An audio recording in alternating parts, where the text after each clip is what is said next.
अस्सलाम वालेकुम नाज़रीन, मां आहियां शुएब अली उमरानी ऐं तव्हां ॾिसी रहिया आहियो BR टाइम न्यूज़। सभ खां पहिरियां शामिल कंदासीं हीअ रिपोर्ट। वज़ीर आज़म मुल्क में कोरोना SOPs ते अमल दरामद कराइण लाइ फोर्स तलब करे वरिती। इमरान ख़ान चयो आहे त अवाम गुज़िरियल साल जीअं हिन भेरे SOPs ते अमल न करे रहियो आहे, तंहिं करे फोर्स खे चयो आहे त रोडनि ते अची SOPs ते अमल कराइण लाइ पुलिस जी मदद करे। अवाम SOPs ते अमल न कयो त असां वटि बि भारत जहिड़ियूं हालतूं पैदा थी वेंदियूं, जंहिंखां पोइ मजबूरन शहर बंदि करणा पवंदा। कोरोना वायरस जी टीं लहर ते ज़ाब्ते लाइ क़ौमी राब्ता कमेटीअ जा वॾा फ़ैसिला। कारोबारी मर्कज़ शाम 6 वॻे बंदि करण जो ऐलान। 5% खां वधीक केसिस वारे इलाइक़नि में ईद ताईं स्कूल बंदि रहण जो फ़ैसिलो। रेस्टोरेंट ते इंडोर खां पोइ आउटडोर डाइनिंग ते बि पाबंदी। कैटेगरी C में शामिल मुल्कनि जे मुसाफ़िरनि ते पाबंदी हाणे 3 अप्रैल ताईं बरक़रार रहंदी। सफ़री पाबंदीअ में नरमीअ जो फ़ैसिलो 28 अप्रैल ते NCOC जे इजलास में कयो वेंदो। क़ौमी असैम्बलीअ में अपोज़िशन लीडर शहबाज़ शरीफ़ ज़मानत मंज़ूर थियण बैदि लाहौर जे कोट लखपत जेल मां आज़ादु थी वियो।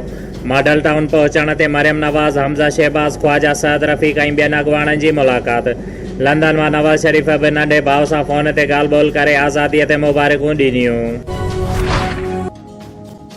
सिंध असैम्बलीअ कॉन्ट्रेक्टरी उस्तादनि खे पको करण ऐं ॿारनि जे तहफ़ुज़ वारा बिल मंज़ूर करे वरिता। मंज़ूर थियल बिल तहत 2013 खां 2017 ताईं तइलीम खाते में भर्ती थियल कॉन्ट्रेक्टरी उस्तादनि खे पको कयो वेंदो। माज़ीअ में गवर्नर हाउस मरीअ खे हिकु हुक्मरान ख़ानदान पंहिंजी मिल्कियत बणाए छॾियो हुयो। सजावट ते बि करोड़े रुपया ख़र्च कया, पर मरीअ में हिकु अस्पताल बि न ठाही ऐं हुन चयो त सियाहत मां पैसा कमाए मुल्क जो कर्ज़ लाहे सघिजे थो। ख़ान साहब, घर में मानी ऐं नौजवाननि खे रोज़गार हूंदो त सियाहत खे बि हथी मिलंदी। लेक्चरनि सां न मईशियत ठीकु थींदी ऐं न ई सियाहत वधंदी। नून लीग तर्जुमान मरियम औरंगज़ेब चयो आहे त तव्हां मईशियत खे बहितर करण बदिरां समूरो ध्यानु शरीफ़ ख़ानदान ख़िलाफ़ कूड़ा केस ठाहिण ऐं इंतकामी कार्रवाइनि ते ॾिनो आहे। इस्लामाबाद जी एहतिसाब अदालत अॻूणे वज़ीर आज़म नवाज़ शरीफ़ जी मिल्कियत नीलाम करण जो हुकुम ॾेई छॾियो। एहतिसाब अदालत नेब रावलपिंडीअ जी मिल्कियत जी नीलामीअ लाइ दरख़्वास्त मंज़ूर कई। अदालत ॼाणायो आहे त नवाज़ शरीफ़ जी जिते जिते मिल्कियत आहे लाॻापियल सूबाई हुकूमत नीलाम करे सघे थी। नवाज़ शरीफ़ जूं गाॾियूं बि 30 ॾींहंनि अंदरि नीलाम कयूं वञनि। टंडोवाल ARS सेक्शन थाणे जी पुलिस सॼी राति तशद्दुद करे जवाबदार बाबर ख़ानज़ादे खे क़त्ल करे छॾियो। क़त्ल करण बैदि नौजवान जे लाश खे लाकब में टंगे फाहीअ जो रंग ॾियण जी नाकाम कोशिश कई वई।